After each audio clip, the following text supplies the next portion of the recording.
सबको जय मसीह की। उम्मीद है प्रभु यीशु मसीह ने आप सबको भला चंगा रखा होगा। और सच में वो परमेश्वर जो है दया का सागर है। और आप सब जानते हैं कि लॉकडाउन की वजह से हम सब भवन में इकट्ठा नहीं हो पा रहे, लेकिन ये ज़रूरी है हमारे देश के लिए कि पूरा देश कुछ दिनों तक अपने घरों में रहकर आराम करे, प्रभु की स्तुति करे। और ये आप लोगों के लिए भी फायदेमंद है कि आप सब अपने घरों में ज़्यादा से ज़्यादा समय प्रभु को दे सकते हैं, प्रभु के नज़दीक आ सकते हैं। मेरा एक सवाल आप लोगों से है, क्या इन दिनों में आप प्रभु की आवाज़ को सुन पा रहे हैं? क्या उसका वचन हथौड़े के समान आपकी कठोर हृदय को तोड़ रहा है? क्या उसका आत्मा आपको आपकी कमियां बता रहा है? चलिए एक वचन पढ़ते हैं। परमेश्वर का वचन कहता है 2 तीमुथियुस और उसका 3 अध्याय और उसका 16 वचन इस प्रकार से कहता है, संपूर्ण पवित्र शास्त्र परमेश्वर की प्रेरणा से रचा गया है और उपदेश और समझाने और सुधारने और धर्म की शिक्षा के लिए लाभदायक है। अब जरा गौर कीजिएगा मेरे प्रियो, यहाँ पर ये कहता है कि जो पवित्र शास्त्र है, जो वचन है, जो बाइबल है, जो ये पुस्तकें हैं, ये परमेश्वर की प्रेरणा से रचा गया है। किसी मनुष्य के द्वारा नहीं, बल्कि परमेश्वर के द्वारा ये लिखवाया गया, तब जाके लोगों ने इसे लिखा। और यहाँ पर ये कहता है कि ये उपदेश देने के लिए और समझाने के लिए लाभदायक है। और इन सब में एक बात और ये साथ में ऐड करता है, वो है सुधारने के लिए।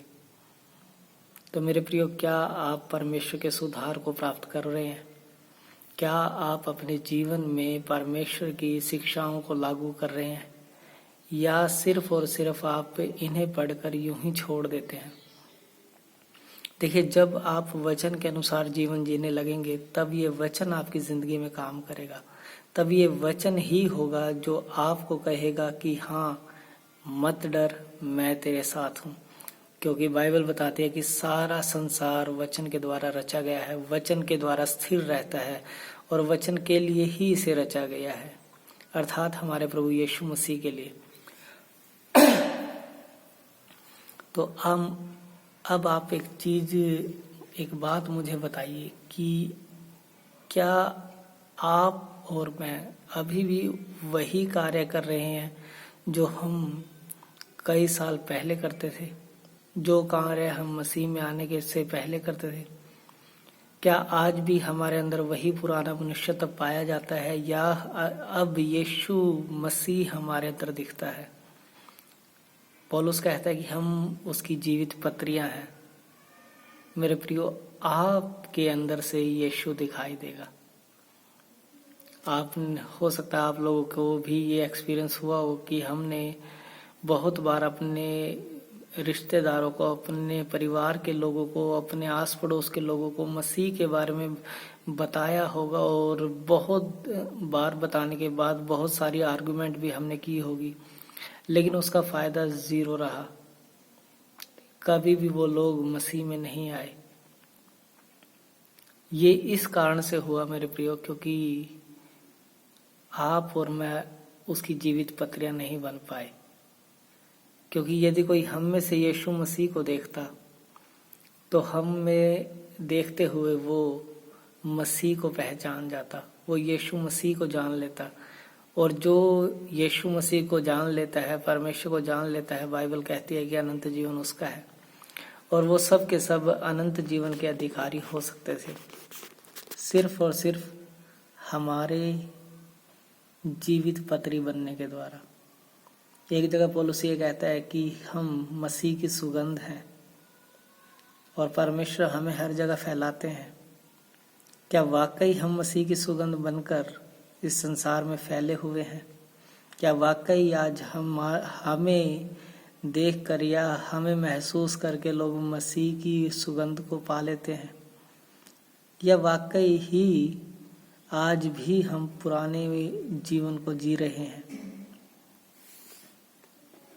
एक जगह और परमेश्वर का वचन ऐसा कहता है, पौलुस ने इफिसियों की कलीसिया को ये बातें लिखी और उनसे कहा, और ये इफिसियों की किताब और इसका 4 अध्याय और 31 वचन मैं आपके लिए पढ़ रहा हूँ।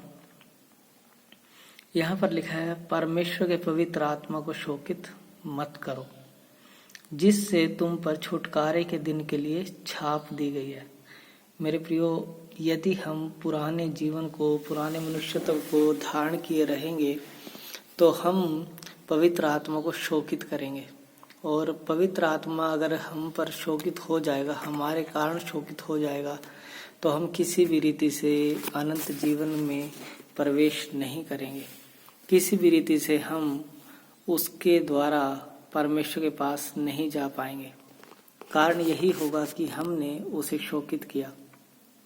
पौलुस साथ में ये भी कहता है कि आप उसके सुधार को ग्रहण करें। आप परमेश्वर का वचन जब आप ग्रहण करते हैं तो वो जब सुधारता है, उस सुधार को आप ग्रहण करें।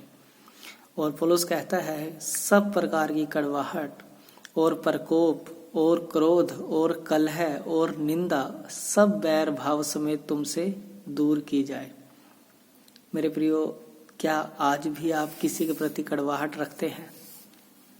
क्या आज भी आपके जीवन में घृणा है? क्या आज भी आप क्रोध कर रहे हैं? क्या आज भी आप दूसरों के सुखों से दुखी हो रहे हैं? क्या आज भी आप लोगों के खिलाफ अपने मनों में विचार उत्पन्न करते हैं? क्या आज भी आप संसार की बातों पर ज्यादा मन लगाते हैं?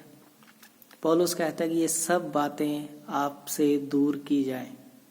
मेरे प्रियो, जब इस पवित्र शास्त्र को आप देखते हैं, इस पवित्र शास्त्र को आप समझने की कोशिश करते हैं, तो इसके सुधार को ग्रहण कीजिए। जब ये सुधारता है तो सुधर जाइए, अपने जीवन को परमेश्वर के योग्य बनाइए।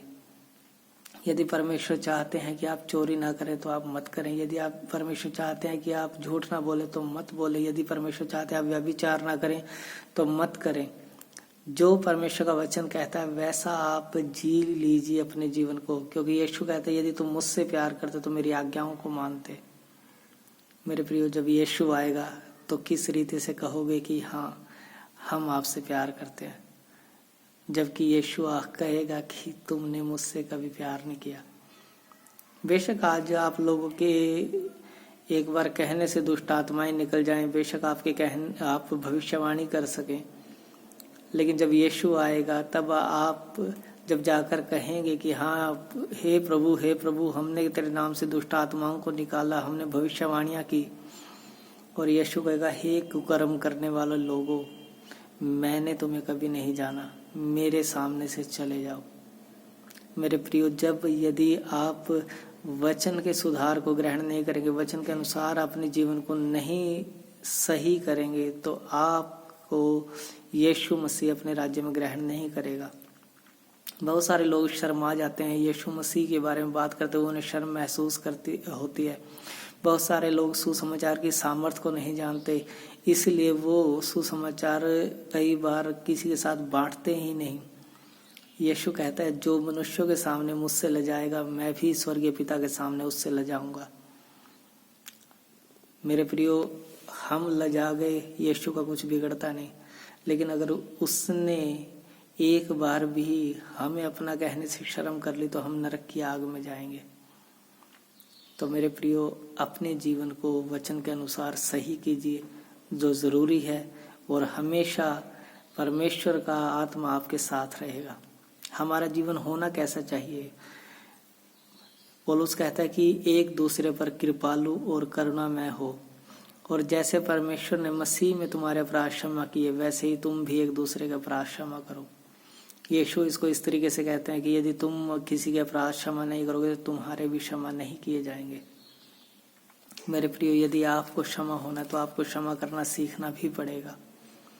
एक और वचन हम पढ़ते हैं, और ये है 2 कुरिन्थियों और इसका 3 अध्याय और उसका 18 वचन में, 17 में और 18 में। यहाँ पर लिखा है, प्रभु तो आत्मा है और जहाँ कहीं प्रभु का आत्मा है वहाँ स्वतंत्रता है। मेरे प्रियो, आप आजाद हो जाओगे यदि उसका आत्मा आपके अंदर होगा तो।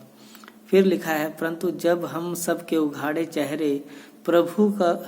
चेहरे से प्रभु का प्रताप इस प्रकार प्रकट होता है, जिस प्रकार दर्पण में, तो प्रभु के द्वारा जो आत्मा है हम उसी तेजस्वी रूप में अंश अंश करके बदलते जाते हैं।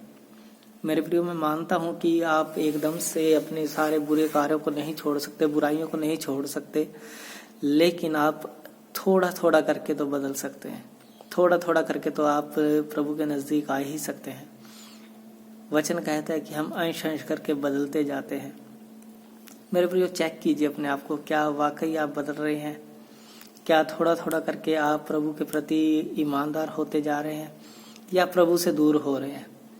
क्या थोड़ा थोड़ा करके, अंश अंश करके आपके जीवन में मसीह दिख रहा है या अंश अंश करके आप शैतान की ओर अग्रसर हो रहे हैं? किस रीति से आप अपने जीवन को जी रहे हैं? किस रीति से आप मसीह को खुश कर रहे हैं? किस रीति से आप परमेश्वर की आराधना कर रहे हैं? इन सब बातों पर गौर कीजिए। ये लॉकडाउन जो है आपको अपने आप को जांचने का मौका दे रहा है, क्योंकि अब आपके पास भागने की जल्दी नहीं है कि मुझे काम पे जाना है। अब आपके पास जल्दी नहीं है कि मेरे पास मुझे कहीं किसी और के पास जाके आना है, मिल के आना है, ये काम है, वो काम है। आप कोई बहाना इस समय नहीं लगा सकते। ये वो मौका है कि आप पवित्र आत्मा की हुजूरी में बैठ जाएं और उसे कहें कि आप मुझे जांचें और परखें और मुझे बताएं कि मुझे कहाँ कहाँ पर मरना जरूरी है, कहाँ कहाँ पर आज भी अतुल जिंदा है, कहाँ कहाँ आज भी मेरी मैं जिंदा है। आप उन जगहों पर जब मरेंगे तब वहां पर यीशु जीवित हो जाएगा।